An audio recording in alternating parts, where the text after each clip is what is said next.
আজ আমরা একটা গুরুত্বপূর্ণ টপিক নিয়ে আলোচনা করব, যেটা হলো প্যান্টোপ্রাজল। আমরা অনেক সময় প্র্যাকটিসে দেখি প্রচুর পেশেন্ট আছে যারা দীর্ঘদিন ধরে প্যান্টোপ্রাজল খায়। কেউ 2 বছর, কেউ 3 বছর টানা প্যান্টোপ্রাজল সকালে খায়, না খেলে থাকতে পারে না। এই প্যান্টোপ্রাজল যদি আমরা রেগুলার বেসিসে খাই, যে সমস্ত পেশেন্ট 1 বছরের বেশি খায়, তাদের কি কি লং টার্ম সাইড এফেক্ট হতে পারে লং টার্ম খাওয়ার জন্য। ফার্স্ট যেটা হতে পারে সেটা হচ্ছে ভিটামিন B12 ডেফিসিয়েন্সি। কারণ হচ্ছে প্যান্টোপ্রাজল ভিটামিন B12 অ্যাবজর্পশনে বাধা দেয়। ভিটামিন B12 অ্যাবজর্পশনে বাধা দেওয়ার জন্য পেশেন্টের কিন্তু ভিটামিন B12 ডেফিসিয়েন্সির যে সাইন সিমটমস, যেমন হচ্ছে চোখে ঠিকঠাক দেখতে না পাওয়া বা পেরিফেরাল নিউরোপ্যাথির যে সাইন সিমটমস, পেরিফেরাল নিউরোপ্যাথির যে সাইন সিমটমস, একটা হচ্ছে cutaneous sensory loss. Patient complain করতে পারে বার্নিং সেন্সেশন, টিংলিং সেন্সেশন হচ্ছে হাতে বা পায়ে দীর্ঘদিন হচ্ছে আমাদের প্যান্টোপ্রাজল বা অ্যাসিডের ওষুধ খাওয়ার জন্য। আর কি পেশেন্ট কমপ্লেন করতে পারে? যেন জিআই সিমটমের জন্য, জিআই সিমটমটা কি হতে পারে না, মাউথ আলসারেশন হতে পারে বা গ্লসাইটিস, একটা লাল জিভ বা জিভ যদি আমরা দেখি তাহলে দেখবো যে লাল এবং উপরে একদম মসৃণ হয়ে গেছে। আর যে আমরা সাইন সিমটমটা দেখি সেটা হচ্ছে কিউটেনিয়াস যে সাইন সিমটম, সেন্সারি সিস্টেমের মধ্যে ঝিনঝিন, নামনেস, পা ভারী হয়ে যাওয়া। যদি আমরা রিফ্লেক্স চেক করি তাহলে পেশেন্টের দেখবো যে হাইপো রিফ্লেক্সিয়া হচ্ছে এবং মেন্টাল বা মানসিকভাবে অতটা তার ক্ল্যারিটি নেই বা হায়ার ফাংশনে তার ঠিকঠাক কাজ করছে না। আর যে সাইন সিমটমটা দেখি যে একটা অ্যাবডোমিনাল পেন, ভেগ একটা পেন বা ফুলনেস, এই নিয়ে কিন্তু পেশেন্ট প্রেজেন্ট করতে পারে যদি patient long term more than 1 years pantoprazole continue খায়। নেক্সট হচ্ছে পেশেন্ট যেটা নিয়ে প্রেজেন্ট করে সেটা হচ্ছে একটা প্যাথোলজিক্যাল ফ্র্যাকচার, হিপ ফ্র্যাকচার বা ওয়েস্ট কোমরে ফ্র্যাকচার হচ্ছে বা স্পাইনে ফ্র্যাকচার। এইসব কিন্তু পেশেন্ট একটা ফ্র্যাকচার নিয়ে প্রেজেন্ট করতে পারে।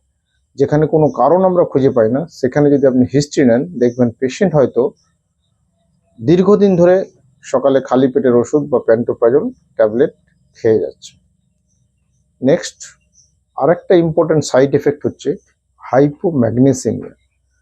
ম্যাগনেসিয়াম লেভেল কিন্তু পেশেন্টের কমে যায় ব্লাডে। ম্যাগনেসিয়াম কমে যাওয়ার জন্য পেশেন্ট হচ্ছে একটা খিঁচুনি নিয়ে প্রেজেন্ট করতে পারে, ইররেগুলার হার্টবিট বা কখনো ফাস্ট বা স্লো হার্টবিট নিয়ে, মাসেল স্প্যাজম বা টিটানি নিয়ে প্রেজেন্ট করতে পারে, আর হচ্ছে ট্রেমর, হাত কাঁপছে। আর একটা যে জিনিস আনইউজুয়াল টায়ার্ডনেস, যেহেতু B12 ডেফিসিয়েন্সির জন্য একটা পেশেন্টের হচ্ছে অ্যানিমিয়া ডেভেলপ করতে পারে, এই জন্য আনইউজুয়াল টায়ার্ডনেস হতে পারে। আর হচ্ছে পেশেন্ট একটু কাজ করলেই দুর্বল বা হাঁফিয়ে যাচ্ছে, এটাও কিন্তু হচ্ছে পেশেন্টের লং টার্ম প্যান্টোপ্রাজল যদি খায় হতে পারে। Next one important side effect হচ্ছে স্টোমাকের উপর দিকে বা ফান্ডাল রিজিয়নে যে গ্ল্যান্ড থাকে সেখানে কিন্তু পলিপ ডেভেলপ করতে পারে। এই জন্য একটা লোকাল টিস্যুমাস ফান্ডাল রিজিয়নে পেশেন্টের কিন্তু দীর্ঘদিন প্যান্টোপ্রাজল খেলে হতে পারে, সেখান থেকে কিন্তু একটা কার্সিনোজেনিক রিস্ক ডেভেলপ করতে পারে। আর হচ্ছে সিরিয়াস কিছু স্কিন প্রবলেম হতে পারে, সেটা হচ্ছে স্টিভেন জনসন সিনড্রোম হতে পারে, টক্সিক এপিডার্মাল নেক্রোলাইসিস হতে পারে, এবং এসিলিলাইক বা সিস্টেমিক লুপাস এরিথেমাটাসেরও ফিচার্স আমরা প্যান্টোপ্রাজল যদি দীর্ঘদিন খায় তাহলে হতে পারে।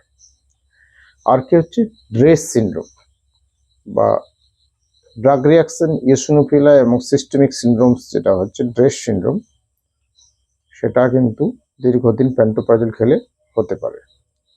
আর হচ্ছে পেশেন্ট একটা কমপ্লেন করছে যে একটা ওয়েট লস হচ্ছে কিন্তু আনএক্সপ্লেন, কোনো কিছু দিয়ে, ধরুন সুগার বা থাইরয়েড বা আদার্স ইনফেকশাস ডিজিজ, ক্রনিক কোনো ডিজিজ নেই, অথচ পেশেন্টের আনএক্সপ্লেন্ড একটা ওজন কমে যাচ্ছে, সেই ক্ষেত্রে কিন্তু আমাদের হিস্ট্রি নিতে হয় যে পেশেন্ট দীর্ঘদিন ধরে কোনো অ্যাসিডের ওষুধ খাচ্ছে কিনা। তাহলে অ্যাসিডের ওষুধ কিন্তু দীর্ঘদিন নিজে ওভার দ্য কাউন্টারে যেহেতু আমাদের দেশে পাওয়া যায়, তাই কিন্তু সবাই দোকান থেকে কিনেই এমনি প্যান্টোপ্রাজল খেয়ে নেয়। খুব সিরিয়াস নোট নেওয়া উচিত, কারণ প্যান্টোপ্রাজল ডাক্তারের পরামর্শ ছাড়া কিন্তু দীর্ঘদিন খাওয়া উচিত নয়। আমরা ম্যাক্সিমাম 2 মান্থ বিভিন্ন রকম যে ডিউরেনাল আলসার বা পেপটিক আলসার বা অ্যাসিড পেপটিক ডিসঅর্ডার বা ইসোফেজিয়াল গ্যাস্ট্রোইসোফেজিয়াল রিফ্লাক্স ডিজে দেই, 2 মাসের মতো দিই। 2 মাসের বেশি যখনই খেতে হবে তখন কিন্তু আপনাদের ডাক্তারের পরামর্শ ছাড়া খাওয়া উচিত নয়। যদি আপনি দীর্ঘদিন ধরে খান তাহলে কিন্তু আপনার সব যে লং টার্ম ক্রনিক প্রবলেমগুলো দেখা যাবে। এছাড়াও যে প্রবলেম হতে পারে, অ্যাসিডের ওষুধ বেশি খাওয়ার জন্য কিন্তু একটা স্টোমাক পেন হতে পারে, পেটের ভার ভার সবসময় হতে পারে, লুজ মোশন হতে পারে, ডায়রিয়া হতে পারে, এবং পেশেন্ট কমপ্লেন করতে পারে যে অ্যাসিডের ওষুধ খাওয়ার জন্য মাথা ধরে যাচ্ছে, হেডেক হচ্ছে, কোনো ক্ল্যারিটি আসছে না, কাজ ঠিকঠাক করতে পারছে না, টায়ার্ডনেস হচ্ছে, দুর্বল হচ্ছে। তখন কিন্তু আপনি চেক করুন যে পেশেন্ট দীর্ঘদিন ধরে অ্যাসিডের ওষুধ খাচ্ছে কিনা, এবং যদি খায় তার অ্যাসিডের ওষুধ দরকার কিনা ডায়াগনোসিস করুন। যদি না দরকার হয় অবশ্যই অ্যাসিডের ওষুধ বন্ধ করুন, না হলে কিন্তু লং টার্ম অ্যাসিডের ওষুধ খেলে আপনি অনেক প্রবলেমে পড়বেন।